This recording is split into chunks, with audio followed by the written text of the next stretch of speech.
ನಮಸ್ಕಾರ ಫ್ರೆಂಡ್ಸ್. ನಮ್ಮ ಹಿಂದಿನ ವಿಡಿಯೋದಲ್ಲಿ ಮಗುವಿಗೆ ಯಾವ ತಿಂಗಳಿಗೆ ಯಾವ ಲಸಿಕೆನ ಹಾಕಿಸ್ಬೇಕು, ಸರ್ಕಾರಿ ಆಸ್ಪತ್ರೆಯಲ್ಲಿ ಯಾವ ಲಸಿಕೆಗಳು ಸಿಗ್ತವೆ ಮತ್ತು ಪ್ರೈವೇಟ್ ಆಸ್ಪತ್ರೆಯಲ್ಲಿ ವೈದ್ಯರು ಯಾವ ವೆಚ್ಚದ ಲಸಿಕೆಗಳನ್ನು ಸಲಹೆ ಕೊಡ್ಬೋದು ಅನ್ನೋದನ್ನ ನೋಡಿದ್ವಿ.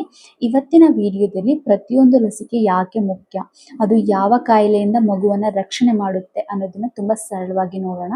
ಮತ್ತು ವಿಡಿಯೋನ ಸ್ಟಾರ್ಟ್ ಮಾಡೋದಕ್ಕಿಂತ ಮುಂಚೆ ಯಾರೆಲ್ಲ ನಮ್ಮ ಚಾನಲ್ನ ಸಬ್ಸ್ಕ್ರೈಬ್ ಮಾಡಿಲ್ಲ ಸಬ್ಸ್ಕ್ರೈಬ್ ಮಾಡಿ, ಬೆಲ್ ಐಕನ್ನ ಪ್ರೆಸ್ ಮಾಡಿ, ಲೈಕ್ ಮಾಡೋದನ್ನ ಮರಿಬೇಡಿ.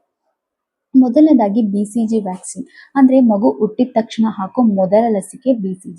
ಈ ಲಸಿಕೆ ಕ್ಷಯ ರೋಗ, TB ವಿರುದ್ಧ ರಕ್ಷಣೆ ಕೊಡಲು ಸಹಾಯ ಮಾಡುತ್ತೆ. ವಿಶೇಷವಾಗಿ ಚಿಕ್ಕ ಮಕ್ಕಳಲ್ಲಿ ಬರಬಹುದಾದ ಗಂಭೀರ TB ಸೋಂಕಿನ ಅಪಾಯವನ್ನು ಕೂಡ ಇದು ಕಡಿಮೆಯನ್ನ ಮಾಡುತ್ತೆ. Next OPV polio drops. ಈ ಹನಿಗಳು ಪೋಲಿಯೋ ವಿರುದ್ಧ ರಕ್ಷಣೆ ಕೊಡುತ್ತೆ. ಮತ್ತೆ ಪೋಲಿಯೋ ಬಂದರೆ ಕೆಲವು ಮಕ್ಕಳುಗಳಲ್ಲಿ ಕೈ ಅಥವಾ ಕಾಲಿನ ಶಕ್ತಿ ಕಡಿಮೆ ಆಗುವಂತಹ ಗಂಭೀರ ಸಮಸ್ಯೆಗಳು ಉಂಟಾಗಬಹುದು. ಅದಕ್ಕಾಗಿ ಪ್ರತಿಯೊಂದು ಡೋಸ್ ಸಮಯಕ್ಕೆ ತೆಗೆದುಕೊಳ್ಳೋದು ತುಂಬಾ ಮುಖ್ಯ ಅಂತಾನೆ ಹೇಳ್ಬೋದು. ನೆಕ್ಸ್ಟ್ ಬಂದು ಹೆಪಾಟೈಟಿಸ್ B ವ್ಯಾಕ್ಸಿನ್. ಅಂದ್ರೆ ಈ ಲಸಿಕೆ ಹೆಪಾಟೈಟಿಸ್ B ವೈರಸ್ ವಿರುದ್ಧ ರಕ್ಷಣೆಯನ್ನ ಕೊಡುತ್ತೆ. ಈ ವೈರಸ್ ಲಿವರ್ಗೆ ಹಾನಿ ಮಾಡಬಹುದು. ಹುಟ್ಟಿದ ತಕ್ಷಣವೇ ಈ ಲಸಿಕೆ ಕೊಡುವುದರಿಂದ ಮುಂದಿನ ಅಪಾಯವನ್ನ ಕಡಿಮೆ ಮಾಡಲು ಸಹಾಯನ ಮಾಡುತ್ತೆ. ನೆಕ್ಸ್ಟ್ ಬಂದು ಪೆಂಟಾವಲೆಂಟ್ ವ್ಯಾಕ್ಸಿನ್. ಇದು ತುಂಬಾ ಮುಖ್ಯವಾದ ಲಸಿಕೆ.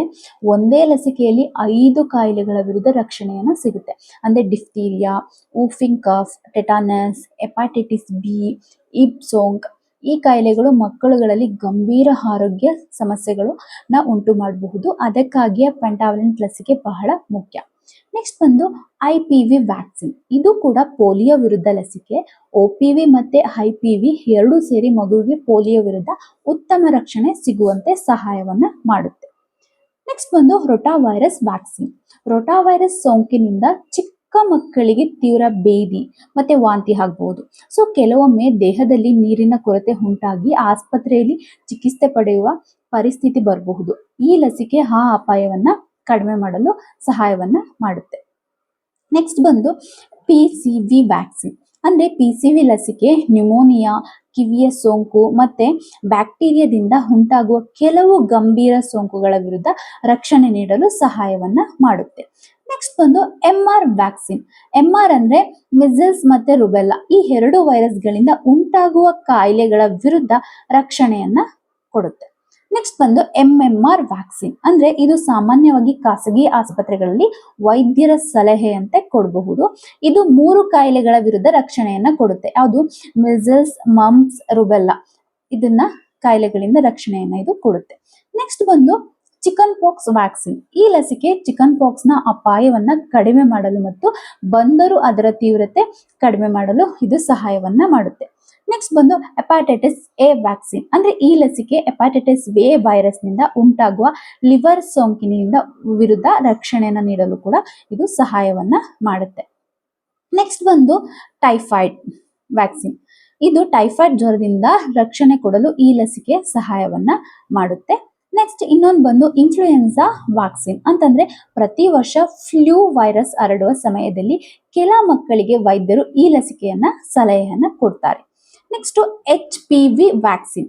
ಸೂಕ್ತ ವಯಸ್ಸಿನಲ್ಲಿ ವೈದ್ಯರ ಸಲಹೆಯಂತೆ ಈ ಲಸಿಕೆ ಕೊಡಲಾಗುತ್ತೆ.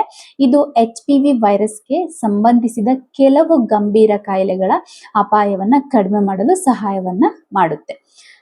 ಮತ್ತೆ ಸ್ನೇಹಿತರೆ, ಲಸಿಕೆ ಹಾಕಿಸಿದ ನಂತರ ಏನಾಗಬಹುದು ಅಂದ್ರೆ ಕೆಲ ಮಕ್ಕಳಲ್ಲಿ ಸ್ವಲ್ಪ ಜ್ವರ, ಮತ್ತೆ ಇಂಜೆಕ್ಷನ್ ಹಾಕಿದ ಜಾಗದಲ್ಲಿ ನೋವು ಬರ್ಬೋದು, ಮತ್ತೆ ಸ್ವಲ್ಪ ಊತ ಆಗ್ಬೋದು, ಮತ್ತೆ ಮಗು ಸ್ವಲ್ಪ ಕಿರಿಕಿರಿನೂ ಕೂಡ ಮಾಡಬಹುದು.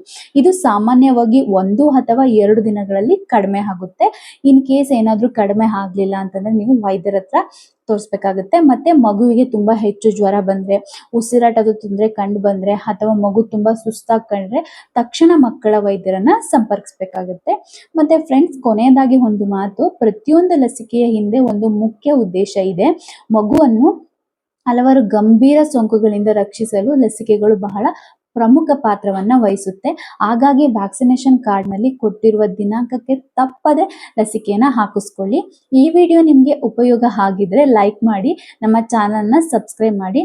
ಇನ್ನು ಬೇಬಿ ಕೇರ್, ಮಾಮ್ ಲೈಫ್ ಮತ್ತೆ ಪೇರೆಂಟಿಂಗ್ ಬಗ್ಗೆ ಯಾವ ವಿಷಯದ ವಿಡಿಯೋ ಬೇಕು ಅಂತ ಕಮೆಂಟ್ ನಲ್ಲಿ ತಿಳಿಸಿ. ಧನ್ಯವಾದಗಳು.